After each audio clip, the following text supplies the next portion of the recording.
Amém, a paz do Senhor. Sejam todos muito bem-vindos, né? Eis-me aqui, ó Deus. Eu nem mereço, mas tu me alcançasse. Mas, hoje a gente vai falar sobre o livro de Daniel. Eu peço que vocês abram a Bíblia de vocês em Daniel 3.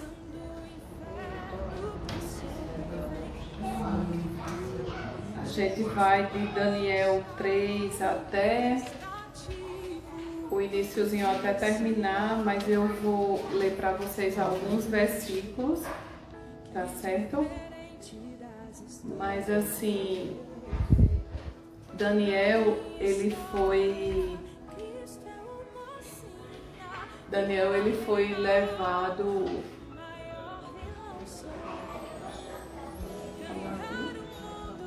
Vamos lá. Daniel, ele foi levado no primeiro exílio da Babilônia, né? Lá por volta de 603 a 605, mais ou menos. E assim, Daniel, ele era o governador, né? Ele se transformou no governador de uma província da Babilônia. Ele foi chefe supremo dos sábios. Ele foi conselheiro do rei Nabucodonosor, né? E nessa época, como eu disse, o rei era o Nabucodonosor. E quem caminhava com Daniel eram três jovens, que eram Sadraque, Mesaque e Abednego.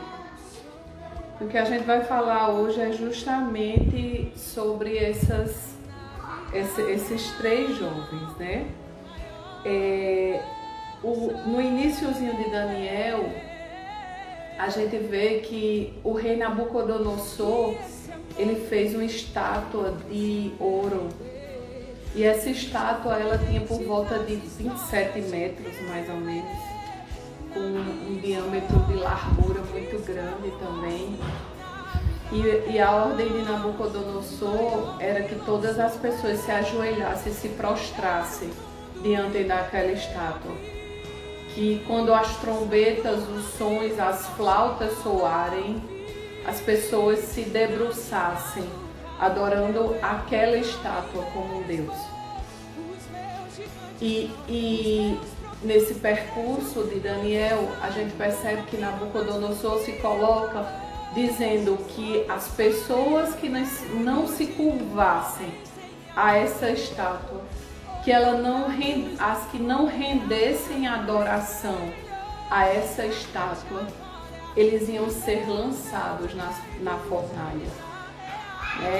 E quando a gente fala dessa fornalha, é uma fornalha numa intensidade de temperatura que os soldados que se aproximavam naquela fornalha, eles morriam de tão quente que era aquele lugar, né?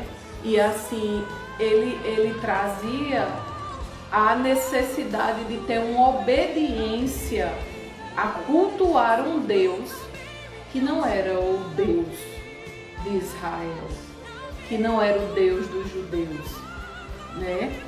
E aí em Daniel 3, 23, em todo o percurso desse capítulo 3, ele fala justamente isso, da necessidade de se curvar, de adorar esse Deus e tudo. Mas aí no capítulo 23, ele fala assim: e amarrados, Sadraque, Mesaque e Abednego caíram na fornalha, né? Foram jogados na fornalha. De repente, Nabucodonosor se levantou e perguntou, muito espantado, aos seus conselheiros: não foram 3 homens que amarramos e jogamos na fornalha? Sim, Senhor, responderam eles. O 25. Como é então que eu estou vendo 4 homens andando soltos na fornalha? Perguntou o rei. eles estão passeando lá dentro, sem sofrer nada. E os o quarto homem, ele parece um anjo. Aí o rei chegou perto da porta da fornalha e gritou: Sadraque, Mesaque e Abidnego, servos do Deus Altíssimo, saiam daí e venham para cá. Os três saíram da fornalha e todas as autoridades que estavam ali chegaram perto deles e viram que o fogo não havia feito nenhum mal a eles. As labaredas não tinham chamuscado nenhum fio de cabelo da cabeça. As suas roupas não estavam queimadas e eles não estavam nem com cheiros de fumaça. O rei gritou: que o Deus de Sadraque, de Mesaque, de Abidnego seja louvado. Ele enviou o seu anjo e salvou os seus servos que confiam nele. Eles não cumpriram a minha ordem, pelo contrário, eles escolheram morrer em vez de se ajoelhar e adorar a um Deus que não era o Deus deles. Por isso, ordeno que qualquer pessoa, seja qual for a sua raça, nação ou língua, que insultar o nome do Deus de Sadraque, Mesaque e Abidnego, seja cortado o pescoço e a sua casa seja completamente arrasada, pois não há outro Deus que possa salvar como este. Então o rei Nabucodonosor colocou os três jovens em cargos ainda mais importantes na província da Babilônia. Quando eu li esse texto, eu entendi que até os reis pagãos, os deuses pagãos, eles se colocam prostrados de frente ao Deus Altíssimo. E quando a gente lê esse texto de Daniel, a gente tem algumas reflexões para fazer. Uma delas é: a quem a gente tem se prostrado? Quem são os deuses que a gente tem se prostrado? Porque muitas vezes a gente acha que as nossas prostrações são deuses, vários deuses, e foca nessa questão de deuses de estátua, deuses de várias religiões. Mas no meu coração o Senhor fala nesse texto que há vários deuses, não só esse. Às vezes nós estamos nos prostrando aos deuses da carne. Muitas vezes a nossa carne grita mais do que o nosso espírito. Muitas vezes a gente está se prostrando ao Deus da prostituição. Muitas vezes a gente está se prostrando ao Deus da idolatria. Muitas vezes a gente está se prostrando ao Deus que é nosso filho, ao Deus que é o nosso marido. E a gente tem esquecido que o único digno de toda prostração e adoração e louvor é o Senhor. E muitas vezes a gente, para se sentir bem no mundo, a gente tem se prostrado em determinadas coisas onde não foi determinação do Senhor para aquilo. É porque a gente está com vergonha de dizer que não vai se prostrar. É porque muitas vezes a gente está com vergonha de assumir qual Deus que nós servimos. Muitas vezes nós estamos no trabalho e nós nos prostramos à necessidade de ter um emprego e não falar diferente, porque a gente não crê que Deus provém se a gente falar diferente. Muitas vezes a gente está sentando na mesa dos escarnecedores, se prostrando a deuses falsos, porque nós não nos colocamos diante do único Deus. Então no meu coração Deus falou profundamente, primeiro no meu coração: por que tu tens se calado? Por que tu tens se prostrado diante de coisas que não foi eu que te ofereci? Porque tu tem ficado com vergonha. E essa palavra fala de que muitas vezes a gente está se prostrando tanto às coisas do mundo porque está mais fácil. Você já pensou como seria mais fácil aqueles 3 homens quando Nabucodonosor disse: todos se prostrem ao soar de uma trombeta? Era muito mais fácil eles se prostrarem. Eles iam fazer simplesmente uma reverência e voltar, mesmo que depois ele cultuasse o Deus dele. Não, gente. Ele precisava mostrar que o Deus, ele só se curvaria para o Deus que ele serve. Que eu não posso me curvar e fingir que estou fazendo só porque é mais fácil para mim. Porque às vezes não me curvar é mais difícil. Mas o que é que eu tenho escolhido? Eu tenho escolhido andar como todos andam? Ou eu tenho escolhido a dizer assim: eu não vou me prostrar. Não, mas você vai ser jogado na fornalha. Pois eu vou para a fornalha. Porque os que confiam no Senhor vai para a fornalha. É como tem um versículo ainda nesse texto que ele diz assim: mesmo que Deus queira que eu queime na fornalha, eu tenho certeza do que eu estou fazendo. Porque eu estou me colocando, me posicionando ao Deus que eu sirvo.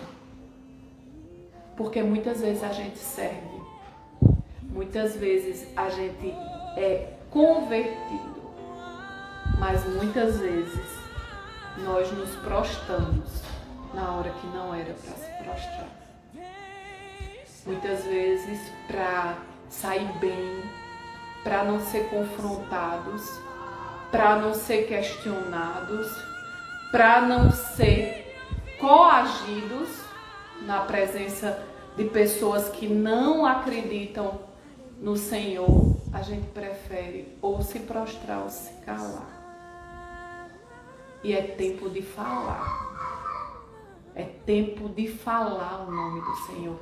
É tempo de se posicionar. É tempo de assumir papéis. É tempo de assumir ministérios. É tempo de se colocar. É tempo de dizer: eu sirvo ao Senhor, mas você vai morrer. Mas eu vou morrer nesse propósito. É tempo de abrir a boca. É tempo de sair, parar de ser morno. Não porque eu não estou preparado, não por isso, não por isso. Deus lhe chamou para não se prostrar. Seja qual for o que vai acontecer mais na frente. Mesmo que você seja lançado na fornalha e se queime, mas o seu propósito é não se prostrar perante o mundo e assumir o papel que o Senhor fez para você. Glória a Deus. Então, outra reflexão que eu tive em relação a esse: você tem certeza que sairia da fornalha? Aí a gente vai para confiar. Esses 3 homens, eles tiveram a certeza de que podia colocar ele na fornalha. Porque mesmo queimados, eles iam para a glória. E o posicionamento dele foi do sim e do não. Se Deus diz sim, amém. Se Deus diz não, amém. E foi assim que esses 3 homens foram para lá. Vou queimar, mas vou queimar tendo a certeza que eu me posicionei perante Deus. Eu vou queimar, eu vou para a glória, mas eu vou estar ali dizendo: mesmo assim, eu escolho ser queimado. Porque muitas vezes, quando Deus lhe diz não, meu irmão, você corre logo. Quando Deus, sabe por quê? Porque a gente só quer escutar o sim de Deus. E a gente tem que entender que está com Deus, está no propósito. Não se ajoelhar aos outros deuses é no sim. confiaram. Eles confiaram que qualquer que fosse a palavra do Senhor, eles estariam prontos para receber. Né? Outra pergunta que eu deixo para vocês é: você tem tomado decisões que lhe permitem ter a certeza que vai sair da fornalha? Quais são as decisões que você tem tomado?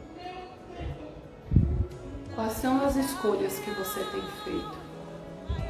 Quais são os caminhos que você tem direcionado? Quais são as condutas que você tem tendo? Quais são os exemplos que você está dando? Quais são as pregações que vocês estão vivendo? Porque falar é fácil. Difícil é viver o que você fala. Então, quando a gente confia em Deus, a gente sabe que saindo ou não da fornalha, Deus vai se responsabilizar. Agora, nessa responsabilidade, a gente tem que entender também qual é a nossa responsabilidade perante os deuses, que a gente não vai se curvar. Porque muitas vezes a gente fica esperando do alto todas as coisas acontecerem. E a nossa parte, o nosso posicionamento, a nossa condução, a maneira que a gente tem que viver, muitas vezes na hora de se prostrar, a gente imediatamente se prostra. Sabe por quê? É muito mais fácil. Na hora de parar, ficar e morrer, é muito mais difícil, meu irmão, do que pegar suas pernas e correr. Se preocupe não. Que na hora que vem uma pessoa que você teme medo, ou um ladrão, uma coisa, a primeira coisa que você faz é correr. Tem gente que não sabe nem o que é que você está fazendo, mas corre junto com você. Porque é muito mais fácil correr junto com você do que ficar e confrontar o perigo. Mas aí a gente tem que parar e ver qual o nosso papel em relação a tudo isso. O que a gente tem feito em relação a isso? Porque nós estarmos nos alimentando, indo para a igreja, mas na hora que eu sou confrontado a me curvar ou não perante um Deus que não é o nosso Deus, eu simplesmente me baixo para que eu não assuma outras posições. Então a palavra de hoje falou muito ao meu coração, falou profundamente na minha alma, em primeiro lugar, porque eu entendo que eu preciso não me prostrar mais. Eu entendo que no sim, no não, eu preciso estar firme no propósito que Deus separou para cada um da gente. Porque se você for esperar, meu irmão, esperar, você nunca vai cumprir o propósito que o Senhor tem reservado para a sua vida. E no final, você ainda vai responsabilizar Deus por não ter chegado onde Ele disse que você ia chegar. Mas muitas vezes a gente precisa se confrontar. Nem sempre a culpa é do meu marido, nem sempre a culpa é do meu filho, nem sempre a culpa é do meu vizinho ou do meu chefe de trabalho. Às vezes é minha falta de posicionamento que não me leva ao lugar que Deus queria que eu estivesse. Então era isso que eu queria passar para vocês essa noite, que nós possamos refletir.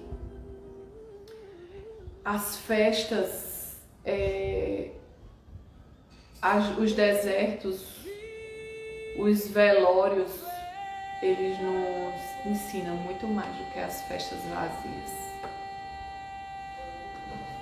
Então é tempo de a gente aprender e entender que na vida real o maior vilão sou eu.